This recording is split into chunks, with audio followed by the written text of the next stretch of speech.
Right, morning everybody. We have got some stuff to talk about. We're talking about goal setting, and it's the start of the year and budgeting. And I started off doing budgets and goal setting, and I went down a rabbit hole, man, and I found myself in a deep, dark place of trying to work out how to budget and the philosophy behind money and whether or not this is even a good thing. And that led to a terrible time for me. And so I've changed my whole meeting. So next week, we can actually talk about the philosophy of budgeting. But this week, we need to talk about goal setting. So I'm going to share my screen with you. And I want you to look at that. You can see that, I guess. And that is a beautiful screen document. Now, this document talks about goal setting, and being the beginning of the year, I know that you're very eager to have your plans. You probably got your plans already, I'm sure. And if you look at this document, it talks about goal setting, an example of a goal. You see, I want to achieve sales. I want to achieve gross sales commission. How much is the goal work? How much commission is that? How many sales do I have to do? And then it talks about an example, and it shows you how to reach your goal. And this is all very exciting, and I got quite excited. And how much commission do you want to earn, an average commission, and it all boils down to to reach your goal, you need to do this, and this. And in these 4 pages, your life is, problems are solved, and you get to drive a Lamborghini, and everything is going swimmingly. And my job here is done. So I'll send you this, fill it in, and you'll be millionaires. And then I thought, hang on a second. I think they're missing something here. They started in the middle of the process. Why do I say that? Because you can't set goals based on facts that you don't know. Okay, so listen to what I'm saying. So I'm concerned about this kind of goal setting because it leaves out the most important thing. So I deleted that one and I made a new one. And now let me share my new one. Now my new one you would have seen. If you've met me, I would have showed you this. And this one's a very simple one because I'm a very simple person. And this is only a couple of blocks you have to fill in. But what's the difference between this one and the other one is it starts off with looking at your area. And I think this is vital. Now, we've had some one-on-ones. We had a lot of one-on-ones. And I would say only one person or two of the agents we've met knew exactly what the turnover was in the area, how many units were selling, and how they were performing in relation to your area. Now, why is that important? Well, if I became a rugby player today, I'm going to play rugby. Okay, that's just me. And I've decided to play for the Springboks, and I'm going to be a top performer. And that's load shedding kicking in, sorry. Can you still see my other screen, Mother? Yes. Okay, and the generators are working. Okay, so I'm going to be a rugby player, and I'm going to become a top performer, and I've decided I am going to score 9 tries per game as a flanker. 9, because that's the number I want, because I get paid per try, and if I get 50,000 Rand per try, that's 450,000 Rand. I think that's an appropriate payment for me.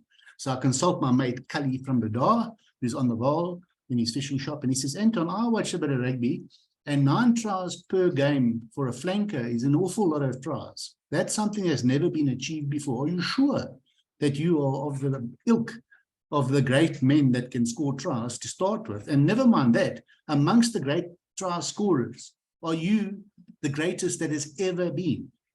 And that will make one wonder, is 9 tries per game reasonable? But we don't do this in real estate. We just say, no, I want to earn 100,000 Rand a month. And then we start doing our plans. 100,000 Rand a month means I must sell 3 houses, and my average commission is 35,000, 3 threes, that's 95,000 Rand, and it's all lacquer. And if Kali from Badar had the misfortune to hear you talking, he'd say, but are you a world champion salesperson? You know, where are you selling? Because his friend, Mikey from Badar in the Vaal, only sells 1 house every 6 months. And how can you do 3 houses in a 1 month? You know, and these are all very good questions. And I hope you're asking yourself these questions, but I know you're not, because after talking to some of you, I realize that you're not. So if you're looking at my screen here, you can see that how to reach your income goals. Can you all see that? It's very simple. Should I make it bigger? I have the technology. Look at that. Is that better? Okay. So, how to reach these income goals? So the first thing we're going to do is a reality check. You've got to look at yourself and say, how many sales have I got in my area? Now, this is not a guess. We can work this out. How many sales are in the area? How many sales per month in your area? What are your actual sales in the area? What is your market share? And how many sales do you want? So what is market share then?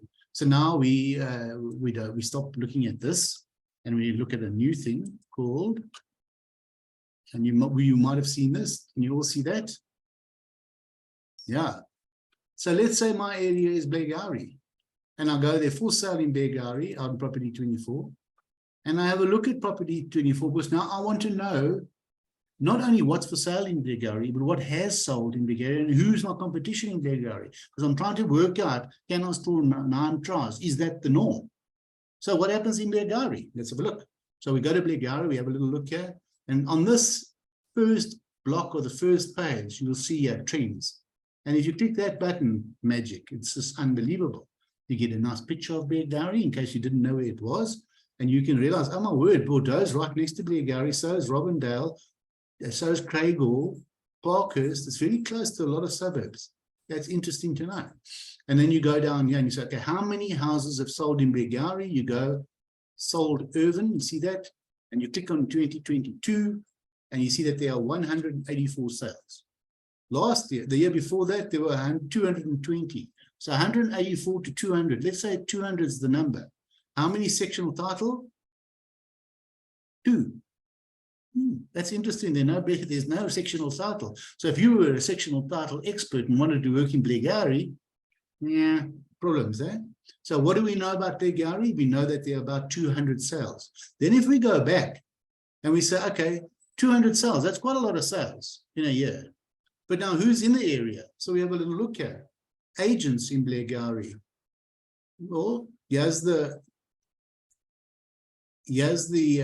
agents in Blairgowrie on that same data, and you have a look. NoShowdays.com. What? Sorry, that's a wonderful name. No. Okay, guys, you need to have show days. Just don't even look at that one. That's the stupidest name I've ever heard in my life. So NoShowdays.com, I'm sure, is a very professional outfit, and they really do know their stuff. And they have got 29 listings. Okay, Clive Levy has got 12 listings. Property Koza has got 279 listings.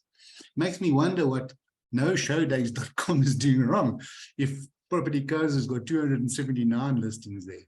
Office Place, 97. Grounded, 400. Well, that's not possible. There's some nonsense going on there. Galen is 400. Okay, these are obviously historical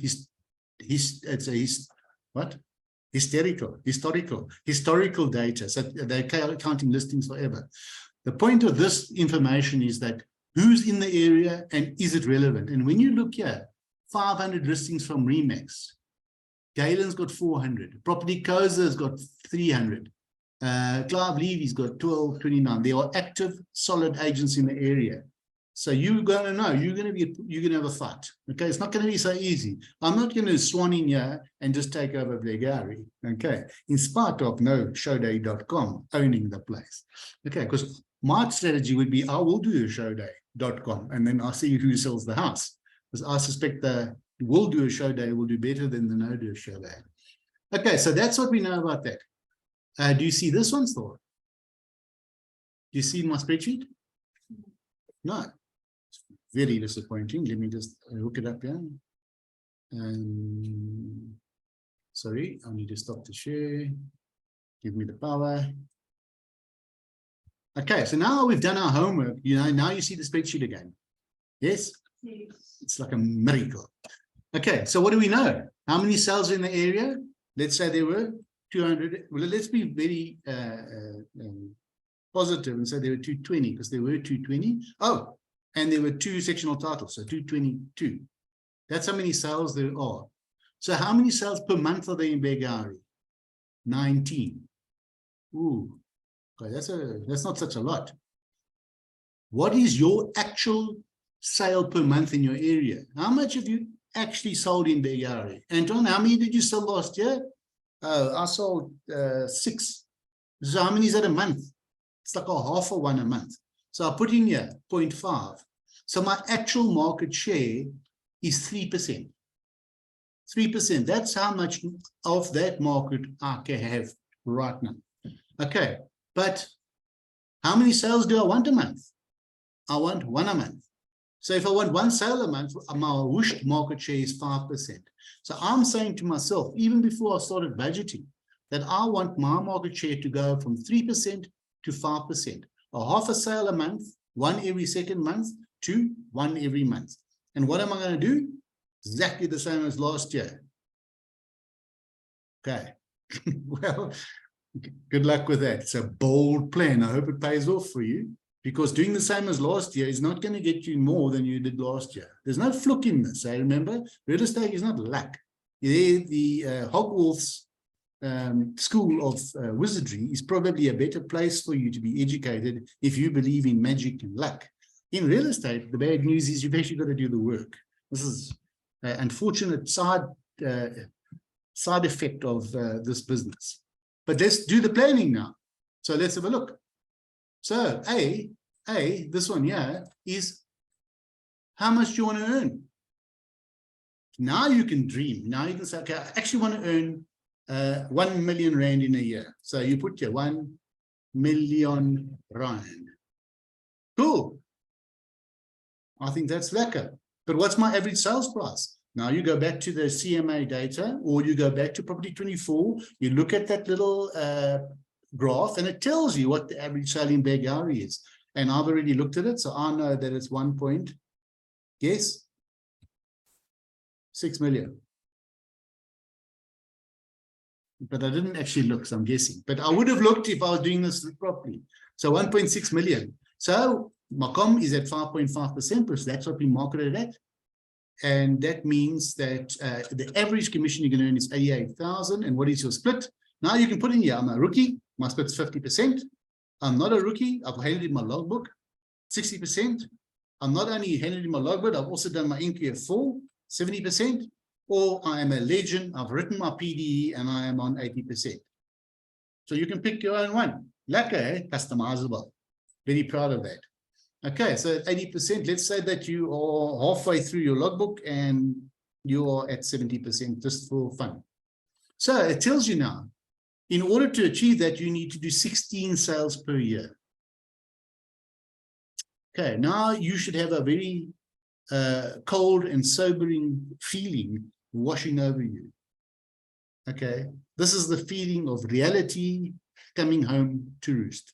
When you realize that you have to do 16 sales a month to achieve your goal, out of an area where you've only done a half a sale a month, you would be a little bit afraid of your own budget. Okay, and this is where you pick up the phone and you say, Anton, I'd like to come and see you one more time. And then you also phone Linda and you say, Linda, I also want to see you. And you phone Cheryl. I said, I'd like to discuss something with you, Cheryl. And while I'm on the phone with you, can you please book something with Shanae? Because you need a lot of help now to get this right. And one of the things you're going to get right is, out of that area, remember that our market share is only 3%. If you want to get one, you have to get it up to 5%. So there's some work to be done here. Okay, but let's stick with these figures. If you need to make 16 sales per year, let's just assume that no, I'm going to do this. This is what I'm going to do. Okay, that's more than a sale a month. So why don't we temper that down a bit into reality? The first thing we do is we go and check our figures. Is R1 million a year feasible? Yeah, I think that's okay. Is the average sale price right? I made a mistake. It's actually not 1.6. In Bulgaria, it is in fact 1.850. That's the wrong one. 1.8 million rand. And the com split stays the same, the split there stays the same, and that brings you to 1.850 million. Okay, that brings us down to 14 prices. Just out of curiosity, if you bother to do your NQF4 and that went up to 80%, the 14 goes to 12. That's interesting, eh? And if you're a 50-50 agent who hasn't had it in the logbook yet, it goes up to 20. You are the author of your own peril. Isn't that the most beautiful thing you've ever heard? The author of your own peril. It assumes that you have to take responsibility for your actions. And if you take responsibility and you hand in your logbook, that goes to 60, it goes down to 16. And if you hand in your NQF4, it goes to 70, and it goes to 14. And then if you get your PDE, you can do that all in about 4 months, it goes down to 12. So that's 1 sale per month, or 0.2 of a sale per week. So it's 1 sale a month, or every 4th week you're doing a sale, right? So 1 sale every 4.2 weeks. Now that's not unreasonable to do 1 sale a month. So this guy who's doing this budget seems to be okay. So now let's play. How do we do this? You don't stop here. Now you're going to do the work. So you've done the wish list. You've looked at the data. You've done your wish list. You've applied your mind to it. And now you've got a number. Now you're going to say, okay, how do I do it? Now what you don't do is go home and wait for a phone call from Property 24 to say, hey, I want to buy a house. It doesn't work like that. You've got to do the listings. And you've got to make it happen. So how do we make it happen? You decide, first of all, that you need to look after yourselves and you want to go on holiday, and you need to go on holiday. Why? Because otherwise you're going to look like me in a year's time. It's a tiring, gray-making, wrinkle-inducing business, this. It will kill you if you let it. So plan for your holiday. And how many weeks of holiday do you want? I want 4. Boom, you put it in. Working weeks in the year, you're left with 48 weeks out of 52. You'll know that. How many days a week do I want to work? Now, this is not a trick question. This is not actually a selection. You don't choose here to go, okay, I want to work 3 days a week because I want to do half time, or 2 days a week. I'm actually saying, do you want to work 6 or 7 days a week? Because to earn the kind of money you're asking yourself to earn, you better be working. So let's say we want to work 6 days a week. So I want to take 1 day off, and that day is probably not Sunday, because Sunday is going to be a busy day. So you'll take off 1 day a week. How many days a week do I want to prospect? And now I look at the astonishment in your eyes. Prospecting. What is this thing you speak of? Now, this shouldn't be a surprise to you as an agent, because prospecting is your middle name. Anton Prospecting van der Venter. You should be prospecting all day long, because that's where you get your leads. And if you're not prospecting, you're not making sales. There is nobody amongst you that has made sales without at least talking to somebody about a property. You have to be very lucky for somebody to walk up to you in the street and say, hey, you look like an estate agent. Here's a property, sell it. And then as he says that, somebody walks past and says, hey, I'm looking for a property. Can I buy it? That has happened, but not to me and not to anybody I know. And that, no, it doesn't happen. Okay. So how many days a week do you want to prospect? Well, now you've got choices to make. Out of 6 days a week, you'll be tempted to say, I want to prospect 6 times a week. Prospecting will literally kill you. That's hard. Okay. So now you've got to be a little bit careful. I'm going to say, I can't prospect every day because I've still got to do valuations. I've still got to take photographs. I've still got to do handovers. I've still got to come to training. I've still got to eat. I've got to watch my son play cricket. I've got things to do in my life. But I can prospect for 4 days out of the 6. Okay. Now these numbers are important because it's starting to align your brain with your desires. Okay. How many hours a day do I want to work? Again, this is not a trick question. Okay. Now, some people I've seen here talk about, I want to do morning, sort of from 9 until 11, 9 until 12. That's when I can do the real estate. Now, if you've ever said something like that out, you should slap yourself across your silly face, because there isn't an agent of any worth that works for 3 hours a day, for only 6 days a week. If you actually talk to the agents, the top performing agents, you'll notice that they work from early in the morning to late at night, all the time, until they can't anymore, and they go on holiday for 3 weeks. And then their phone still rings, because this is a tough job. Okay. But if you want to earn 100,000 in a month, now if you were employed by, well, let's not say the government, let's rather say somebody that where there's real work. Let's say by Discovery Life employs you. Anton, would you like to work for Discovery? Yes, you're going to be the property guy at Discovery, and I'm going to pay you 100,000 Rand a month. What do you think my working hours are going to be at Discovery to earn 100 Rand a month? Like, seriously, they're probably going to be from 8 to 5, including and Saturdays, and they're going to expect me to work from 7 until 6, because you'll be at an executive level, you'll be a senior manager, and you'll be working flipping hard to earn 100,000 Rand a month. Not us. We want to earn 100 Rand a month for 4 days work, and we get to work at 9. Like, who pays you 100 Rand for that? Never heard of it. But if you find one, let me know. I mean, I'm keen to do a half day's work for 100 grand. Okay, so how many hours a day I want to work? Well, you could say 9, that would be reasonable. Julie, probably more than 9, I would say. Yeah, that's what I thought. Let's say 8 though. So you want to work a full day. So that gives you in the year 2,300 hours because you're taking leave and you're not working one day and you want to take some time off and all the rest of it. Okay, so how many calls an hour can you make? Now this is interesting. Who knows how many calls you can make in an hour? Use your fingers. Can you make 10? Let's call that 10. Can you do 20 calls in an hour? Who's going, yeah? Can you do 30? What does a call center do? 150. They go. They can do it. Okay, let's say a reasonable amount of calls in 1 hour is probably 80. That's high performing. That's sort of call center level. I would think that you could probably do 30 to 40 calls in an hour, maybe 50 calls in an hour reasonably. How many do you want to do? Let's say that, okay, let's talk for Antonia. How many calls do I want to make in an hour? I would say I would do 30 in an hour. I think that that's going to work for me. Now, you must understand that 10 calls, it takes you 10 calls to get 1 lead, 5 leads to get 1 appointment, 2 appointments to get 1 listing. Now, if you do that sum backwards, you'll realize that 30 is not such a big number anymore because you need to, that's only 3 leads every hour. And 3 leads, I need 5 of them just to get 1 appointment. So to get these numbers to work, I actually probably need to get up to 50 calls an hour. But anyway, it basically works out to 100 calls or discussions with the client to get 1 sale. So 100 to 1. So how many in this scenario? That means it takes me 3.3 hours to make a sale. So every time I work for 3.3 hours of doing at least 30 calls and doing everything else means I am going to make a sale. What does this mean? This means I actually only have to make 6 calls every day of my working career to make this work. But you can't do 6 calls. You've got to start at 30. Okay, so let's not get bogged down. I'm scared of that number.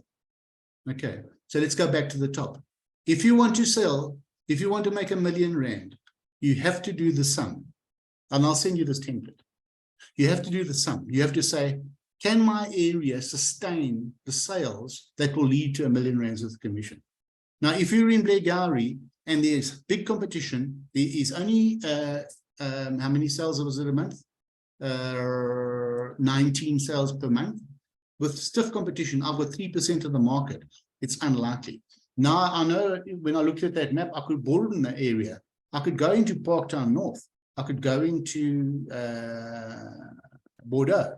I could make my area bigger, and maybe then these sales go up to 350. That means there's 30 of them in a month. And I'm still at 0.5%. But if I wanted to do 1 sale a month, it's only 2%. It's not as much as 3%. So by making your area bigger, making the pie bigger, there is more available to you. So it's worth considering. What I'm saying is you need to look at your area and decide whether it can sustain you, yes or no. Okay, now you can do your planning. Now you can put in the amount that you want to earn. Is R1 million feasible? Can you really earn 84,000 Rand a month out of the area? And the very simple, this will calculate correctly because the commission is there. The commission is available at 5.5% with the average sale of 1.8, 100,000 Rand is available. It gives you 80,000 Rand. That's basically 1 sale a month gives you the 100 Rand. That's very, very close. So if you do 1.2 sales in a month, you're done. Okay. Makes sense. Okay. So my point is you need to get realistic about your planning.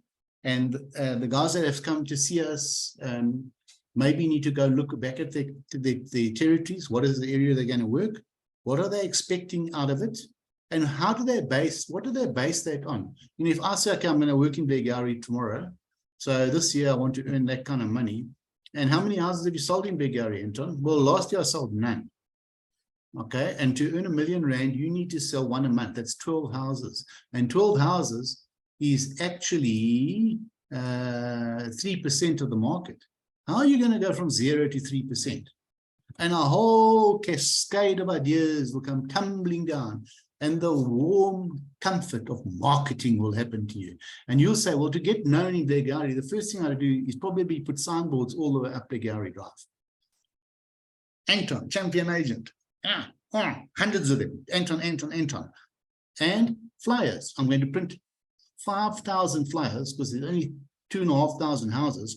And I'm going to give every house 2 flyers in 1 month. Anton was here. I'm the guy that you need to talk to.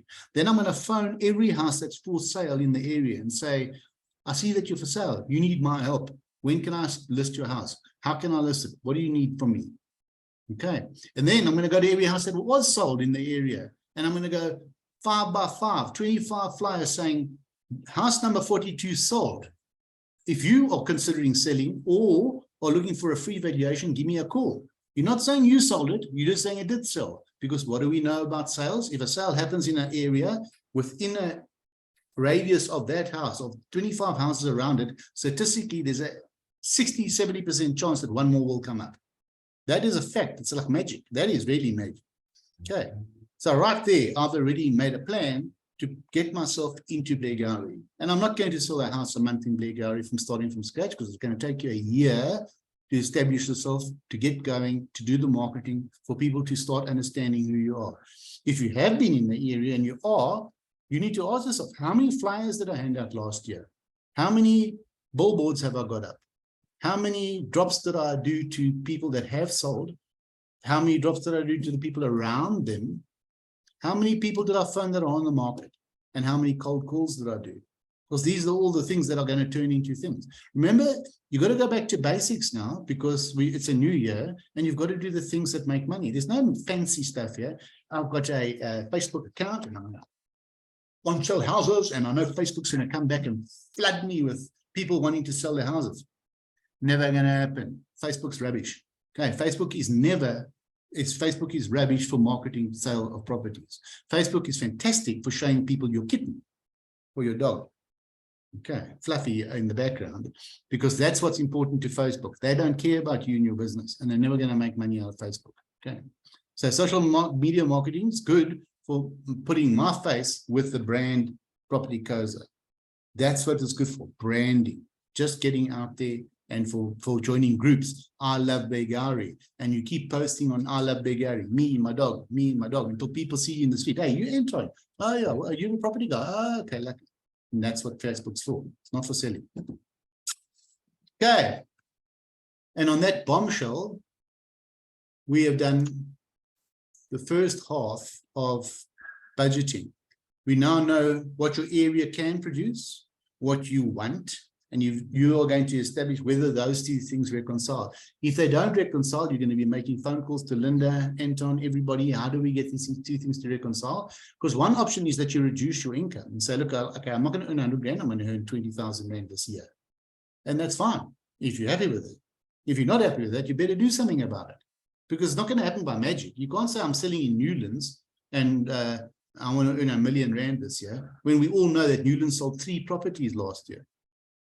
How on earth are you going to do that? It's like literally impossible. Okay.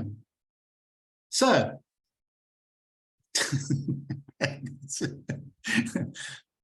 don't be so wide-eyed. You know all of this. It's the same thing I tell you last time. Okay. So, have a look at your area. Make sure that it can support your lavish lifestyle. Then do your budget and see that you can support your lavish lifestyle, and make sure those 2 things reconcile, and then come and see us and have a chat, and then we can see if we can help you. But in the meantime, see how much you want to spend on marketing, because remember, you should be spending at least 10% of what you want to earn, not what you are earning. Okay. So if you want to earn R1 million a year, you should be spending 100 grand on marketing at 10,000 rand a month. Why? Because what do you think the other guys are doing? Have you seen the billboards out there? Have you seen the branded cars? Have you seen the flyers that go out? The guys aren't messing around. Pam Golding doesn't mess around when they put billboards up. You know, they spend big money on it. Okay, so if you're going to compete with these guys and get a share of the market, you want to eat into their market, you better be doing similar things to they're doing. And you can get creative and you can get clever, but you cannot dodge the requirement to invest in your business. There isn't a business that works without marketing and sales. You know, you need the marketing. You need to get your face out there. You need to ask for the work. So unless the other option is to walk around a lot, and I'm not even joking. If you walked around your area, had coffee every morning in every different coffee shop, so you'd have 6 cups of coffee, one in every coffee shop from 7 o'clock in the morning until 9. And that evening you'd be in the grocery store because that's where everybody goes after work, and the bottle store, and you'd have your t-shirt on and you'd be talking to people, handing out flyers with your cap on. That's an excellent way of branding yourself in an area with costing you very little. The downside is you're going to find yourself in a bottle store at 5:30 in the afternoon, and that's where you start spending money. Okay, so I don't know if it's upside or the downside. Okay, are there any questions? You all look like you're having a nice day. A beautiful sunny summer's day. Yes, Julie. Let me. No, you clicked twice. Okay, hello, are you there? Can you hear me? Yes. Great. Thanks very, very much for this meeting. Basically, I don't need to meet with you and Linda tomorrow then. Absolutely. You face your shame, Julie. Face your shame. Can I just email you what I've done? Yes. No, you can. No, absolutely.